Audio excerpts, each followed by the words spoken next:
Coucou tout le monde, donc on se retrouve pour le dernier gros book haul de l'année, normalement, si tout va bien. Du coup, c'est les achats du mois de février, il y en a 14, presque, il y en a 13 là, en ma possession. Et le 14e, je ne le trouve plus, donc bon, je vous dirai lequel c'est. Mais voilà, j'en ai perdu un en cours de route. Donc du coup, je vais vous montrer tout ça, c'est normalement... Si tout va bien, le dernier où il y aura autant d'achats durant un book haul. Parce qu'après, je tiens vraiment à ralentir vraiment les achats et à pas dépasser les 5 achats. Donc là, voilà, hein, c'était avec le Plib et tout ça, j'ai acheté les livres qui font partie du Plib. Mais là, on va vraiment lever le pied. Pour l'instant, ce début de mois de mars, je peux vous dire que pour l'instant, ça va, je tiens le coup. On verra la fin de mars, on verra début avril quand je vous ferai le book haul du mois de mars, si j'ai vraiment tenu le coup. Allez, on part tout de suite pour les achats du mois de février pour l'instant. On va commencer avec Jusqu'au bout du monde de Amelia. C'est un service presse, un auto-édité, un service presse que je suis en train de lire. Voilà, j'ai bien entamé ma lecture. J'aime beaucoup cette lecture, je suis vraiment bien dedans. Au début, j'avais très peur. Je me suis dit, oulala, pourquoi t'as demandé ces services presse, ça va être compliqué. Et puis après, bon, après ça coule tout seul, ça fuse. Et après, voilà, j'ai qu'une envie, c'est de le dévorer. On est avec un jeune homme, Lille. Déjà le prénom Lille, j'avais du mal au départ, je me suis dit, c'est quoi ce prénom? Donc on est avec un jeune homme qui s'appelle Lille, qui est amoureux d'une princesse, je crois que c'est une princesse, et puis ça va pas se passer comme il faut, et bien un problème, et donc il va falloir qu'il fuit un petit peu où il est, et donc il va parcourir les mers. Je suis en train de réfléchir si on pouvait dire ça, mais oui, je pense qu'on peut dire il va parcourir les mers, il va voguer sur les flots, voilà, et donc il va essayer d'amitié, on va avoir de l'amitié, de l'action, des rebondissements, et... J'aime beaucoup cette lecture-là. Voilà. Donc je vais continuer cette lecture-là. Comme ça sera un livre voilà, reçu au mois de février, lu au mois de mars. Ensuite, on va passer à deux achats. Ça fait un petit moment que je voulais découvrir ce livre-là. Et puis, quand l'auteur a dit qu'elle allait pas tarder à écrire le tome 2, je dis bon, bah, je vais attendre le tome 2. Et là, bon, ça y est, je me suis enfin lancée pour acheter Les Irradiés d'Egara. Donc là, c'est le tome 1, Les Affres du temps de Elodie Vallée-Weltghost. Donc ça c'est pareil, c'est un auto-édité et donc j'en ai profité. J'ai attendu que le tome 2 sorte pour l'acheter aussi. Donc Les Irradiés d'Egara. Ah ben j'ai du mal hein. Le tome 2, L'Engeance du mal. On va y arriver. Toujours du même auteur, toujours en auto-édité. La deuxième couverture là, elle est... voilà. Ça, il est un peu plus, voilà, c'est pas du tout le premier tome va se lire assez vite, et le deuxième un peu plus gros, mais ça fait un moment que je lisais le résumé et que ça me donnait très envie, et donc là quand j'ai vu qu'il y avait le deuxième tome, je me suis dit bon bah ça vaut le coup de payer des frais de port, autant acheter les deux en même temps. On est en 2080, un monde ravagé, des ruines à perte de vue, seul vestige d'une civilisation dévastée. Les rouages du temps s'emballent, la vie d'Anaël et de Morgane bascule, les entraînant dans un futur cauchemardesque. L'horreur ambiant, la dure réalité, pour survivre ils devront se battre, voilà bon. Une lutte pour survivre, décidément aujourd'hui, donc voilà, moi ça me donne très envie. En plus j'ai eu droit à la petite dédicace dans chacun des livres avec un marque-page, enfin que de demander de mieux, vraiment, ça c'est un moment où je voulais découvrir, donc je vais pouvoir m'y atteler, mais quand, Dieu seul le sait. Alors ensuite, un autre livre, donc là c'est un achat, il y a un marque-page, donc peut-être qu'un de mes fils a commencé à le lire, faudrait que je demande qui, parce qu'il y a quand même des choses que, voilà, à un certain âge, de suite 10 ans, c'est peut-être un peu limite. Il y a un langage un petit peu vulgaire quand même. Donc Félicratie de H. Lenoir aux éditions Sarbacane. Il fait partie du Plib 2022. Pourquoi je parle au futur? Moi j'ai décidé, moi j'ai mes 5 filanistes, je me suis dit c'est bon, il fait plus partie du Plib. Non, il fait partie du Plib, il fait partie des 25 sélectionnés. Et j'ai beaucoup aimé ma lecture, c'était rafraîchissant, c'était un post-apocalyptique mais plus ciblé humour, hein, voilà, on est sur un ton léger quand même. On parle quand même de petites choses comme ça au milieu de l'humour, mais on est quand même pas mal ciblé l'humour, on n'a pas la tension de la post-apocalyptique, là on a plutôt... voilà, on a plutôt le smile tout au long de l'histoire et ça fait du bien, un petit livre comme ça léger. De temps en temps, ça fait toujours du bien. Ensuite, pareil pour le Plib 2022, Ouijigo de Estelle Faye aux éditions Albin Michel Imaginaire. Oh là là, il a déjà la poussière, il est là que depuis un mois et... c'est abominable. Voilà, donc Ouijigo, oui je vous en ai fait un retour parce que je suis en train de me dire, Félicratie, je suis pas sûre, enfin là j'ai eu une période avec les vacances scolaires et puis une petite période délicate où je vous ai pas forcément filmé comme il faut. Donc là Ouijigo, je vous ai fait un retour, hein, j'ai moyennement apprécié la lecture, il manquait de tension, on n'avait vraiment aucun sentiment dans le livre là et c'est vraiment bien dommage. Parce que Estelle Faye, je l'ai lu dans l'Arpenteuse de rêve où j'ai beaucoup aimé et là, voilà. Rien ressortir dans un livre, moi, ça passe pas bien. Moi, il faut que je ressente quelque chose dans un livre.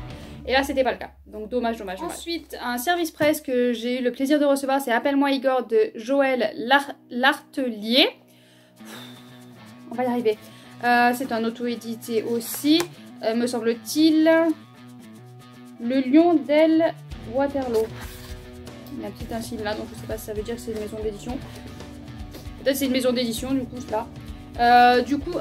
Voilà, j'ai cette petite histoire jeunesse avec un nounours, un lit et une commode qui parlent. Ça passe avec les jeunes, à 12 ans c'est moins bien passé suite à mon fils de 12 ans, voilà, il adhérait pas avec le fait que les lits et le meuble parlent. Mais sinon avec les plus jeunes, voilà, ils ont l'esprit ouvert, il n'y a pas de problème, ça passe bien. Et puis on aborde, je me rappelle plus, ça fait un petit moment que je l'ai lu, mais on aborde, je sais, un sujet quand même un petit peu important pour les enfants.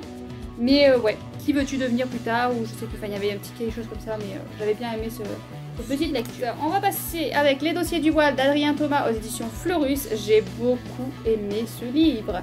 Voilà, pareil, il fait partie...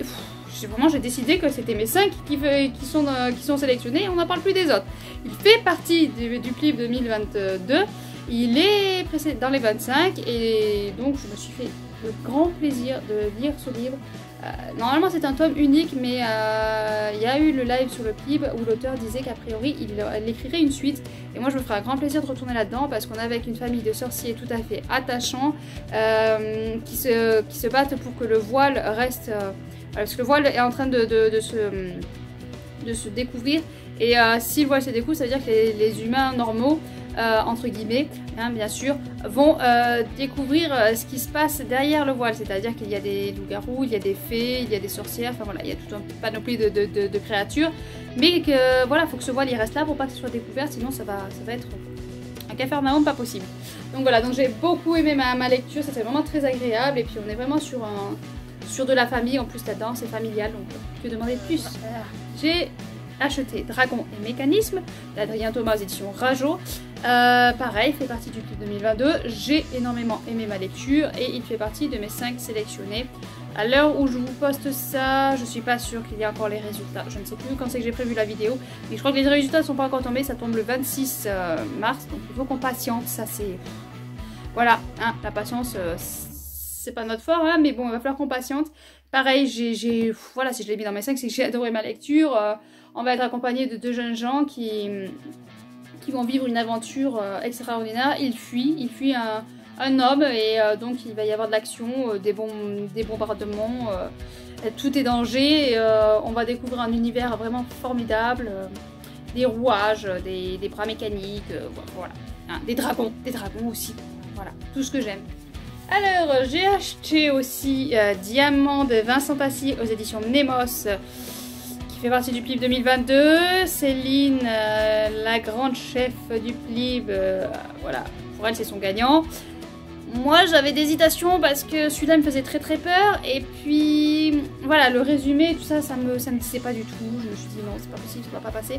Et alors, tant mal envoyé à parler que j'ai réussi à me laisser embobiner, et puis je me suis dit de toute façon je veux lire les 25, donc je vais le lire, mais bon, c'est pas passé. Hein, mais ça je le savais, hein, on est avec un ange, Laurelé, qui va arriver, et puis, enfin bon, il va s'en suivre toute une histoire. En plus enfin voilà, j'ai eu du mal, j'ai eu beaucoup de mal. Quand ça s'est fini, j'ai dit ouf, ça y est, c'est fini. Voilà, j'en pouvais plus. Donc, mais je savais que cette lecture-là n'allait pas passer. En fait, il faut s'écouter. Hein. Avec le temps, on commence à se connaître et quand on sait qu'un livre va pas passer, ben voilà. Hein. Toutes les lectures ne sont pas faites pour tous les lecteurs. Et là, je savais qu'il n'était pas fait pour moi et ça s'est avéré exact. Après, j'ai pas non plus passé un moment catastrophique. Mais j'ai pas passé non plus un moment extraordinaire, quoi. Voilà, je l'ai lu parce qu'il faisait partie des 25, mais c'est tout, quoi. Voilà. Mais si vous voulez avoir quelqu'un qui vous motive à le lire, allez voir Céline. Vous n'avez pas. Alors ensuite, toujours faisant partie du PLIB 2022, j'ai lu aussi, oui, mais j'ai acheté surtout Nos jours brûlés de Laura Nsafou aux éditions Albin Michel, faisant partie du PLIB, donc je vous l'ai dit, je crois. J'ai bien aimé cette lecture, mais ça reste quand même assez léger. Les personnages sont pas forcément... J'aime bien les suivre, mais je sais pas, il manquait un petit quelque chose. Et puis moi je voulais le côté, je sais que ça s'appelle pas mythologie africaine. Il y a un autre mot, mais bon, moi j'appelle ça mythologie africaine. Ne cherchez pas, depuis le début j'ai décidé, donc hein, voilà. Mais ouais, il y a ce côté-là qu'on voit très rarement dans les livres, et moi j'étais beaucoup attirée là-dessus. Et on en voit un petit peu, mais c'est quand même assez... Enfin, pour un young adulte, j'ai trouvé ça complexe pour rentrer dedans et pour assimiler tout. Parce que justement, on le voit pas assez souvent. Il y en a où tu le lis et tu as tellement l'habitude de voir, voilà, quand il y a les mythologies nordiques, ou tu les connais à force, les personnages, donc du coup, les dieux, tu les connais, donc tu sais à peu près, voilà. Là vraiment, on rentre dans du flou parce qu'on ne connaît strictement rien. Donc à la fin, heureusement qu'il y a des petits tableaux, voilà, il y a des petites choses comme ça pour nous aider. Mais c'est vrai que la prise en main au début, j'avais du mal à tout comprendre. Et heureusement, à la fin, voilà, il y a ça pour nous aider un petit peu. Et puis... Ouais, je suis pas sûre de lire la suite parce que j'ai pas pu s'accrocher que ça au personnage. Et ça prend une tournure d'apprentissage. Moi j'aime bien les tournures d'apprentissage. Mais je sais pas, il y a quelque chose qui me gêne après parce qu'elle part en apprentissage avec un homme et ça finit où les sentiments sont... Voilà, elle sait pas trop comment se positionner au niveau sentiments et ça c'est quelque chose qui m'énerve parce que t'es pas obligée de tomber amoureuse en fait de celui qui t'apprend quelque chose. Enfin, ça me dérange un petit peu à chaque fois de devoir tomber amoureuse. Ça m'agace un petit peu, mais bon voilà. Mais sinon, ouais, c'était une bonne lecture. Voilà, c'était une assez bonne lecture, mais je suis pas sûre de continuer du coup cette saga. Je verrai. Je verrai quand le tome 2 sortira, j'aurai peut-être les habits qui en retombent.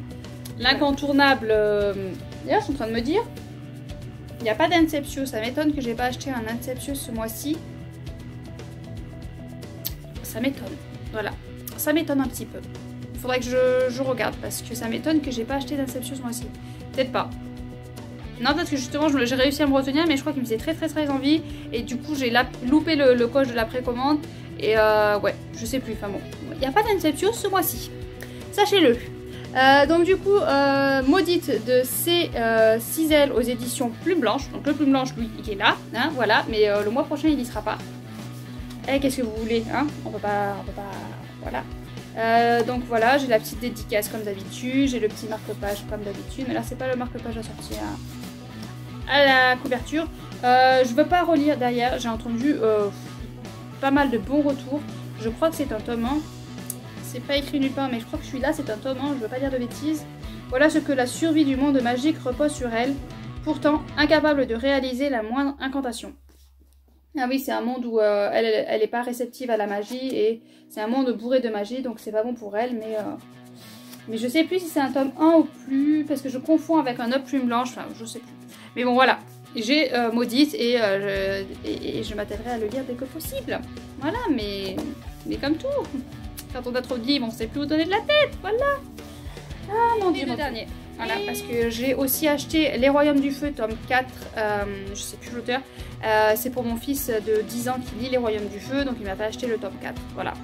Un jour ou l'autre, je pense que je vais lire cette saga, mais quand je vois que je crois qu'il y a 14 tomes, ou je sais plus combien il y a de tomes, mais il y en a beaucoup. Hein, je les rajoute dans ma pile à lire, hein, parce que bon, je me dis que ce serait bien que je les lise aussi, ça me tente bien, mais je sais pas quand je les sortirai pour moi. En tout cas, voilà, j'ai acheté Les Royaumes du Feu 4. Je suis en train d'essayer de regarder quel est le 2 et le 3, donc je vais vous montrer les deux en même temps, comme ça je ne me trompe pas. Je crois que celui-là c'est le 2. C'est écrit nulle part, hein, et 2. Ah! Je vais être embêtée. Je crois que celui-là c'est le 2, le tombeau des âmes oubliées. Et la revanche des Ptolas, je crois que c'est le 3, mais je suis pas sûre. Faudrait que je vérifie quand même avant de commencer, ça serait dommage sinon. Donc c'est 9 Furia de Virginia KZL. Je sais pas si vous vous rappelez dans le bilan, dans les lectures que j'avais adoré en 2021, je vous ai mis le tome 1. Et donc l'auteur, quand elle a vu ça... Donc du coup, voilà, donc l'auteur m'a gentiment fait parvenir le tome 1 et 2 avec une super dédicace dans chacun des livres, avec une petite carte, avec marque-page, enfin... Voilà, je remercie encore l'auteur parce que c'est vraiment très gentil de sa part. J'avais dit, voilà, c'était un coup de cœur le tome 1. Et du coup, bah, quand elle a vu ça, elle m'a dit, ah mais moi j'envoie la suite, je t'envoie la suite sans problème. Donc vraiment encore merci, je vais pouvoir continuer cette saga. J'ai très envie de m'y lancer. C'est vrai que là je me suis fait une palle du coup sans les... J'avais prévu déjà ma palle avant de savoir que j'allais les recevoir. Et j'espère au mois d'avril pouvoir au moins attaquer le tome 2 parce que j'avais adoré ce tome 1.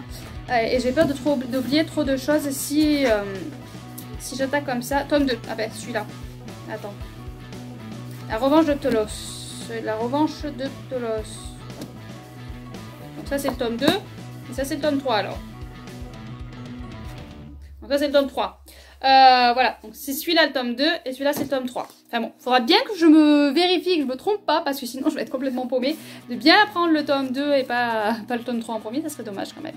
Mais voilà, donc voilà les deux derniers livres de ce book haul. Voilà, ces deux-là, je suis vraiment trop contente de les avoir parce que quand on se dit ouais, il va falloir que je les achète. Et puis à chaque fois on repousse des achats, on achète autre chose. Et là je vais pouvoir finir cette saga et je suis ravie. Donc encore merci à l'auteur. Donc voilà pour les achats du mois de février, je vais y arriver. Voilà pour les achats du mois de février. Je sais, j'ai beaucoup acheté mais j'ai aussi beaucoup lu dans ce que j'ai acheté. Donc ça, je trouve ça après plutôt pas mal. Je vais essayer là du coup à partir du mois de mars là de ralentir. Donc là j'en ai déjà acheté 2. Il y en a un autre... je crois que j'ai précommandé là ce coup-ci le Inceptio. Le Plume Blanche, je ne l'ai pas précommandé. Voilà, je me suis dit j'attends parce que là c'est le tome 2 de Les Entraves de l'hiver. Donc là c'est quelque chose du printemps. Donc je me suis dit je le précommande pas, je le précommanderai avec celui de l'été. Voilà, comme ça je le fais pas. Donc j'en ai au moins 3 qui vont arriver et je crois pas avoir prévu d'autres achats. Donc ça me laisse 2 places, voilà, si jamais j'ai un petit craquage que j'ai envie là d'un coup. Mais ça me laisse 2 places de libre, donc j'espère même si j'en achète que 3, c'est pas un mal. Et d'ailleurs dans les 3, il y en a déjà un que j'ai lu. Donc on est plutôt pas mal niveau achat pour l'instant. J'espère vraiment m'y tenir parce que c'est vrai que j'achète trop. Faut pas se leurrer, déjà financièrement. Là ça commence à être... voilà, il y a plein de choses à prévoir en ce moment. Donc financièrement déjà, faut que j'arrête mes bêtises. Et puis pas le qui a besoin de maigrir, il faut que j'arrête aussi mes bêtises. Voilà. Donc sur ce, je vous laisse. Je vous souhaite de bonnes lectures. N'hésitez pas à me dire ce que vous avez acheté en ce mois de février. Et à bientôt.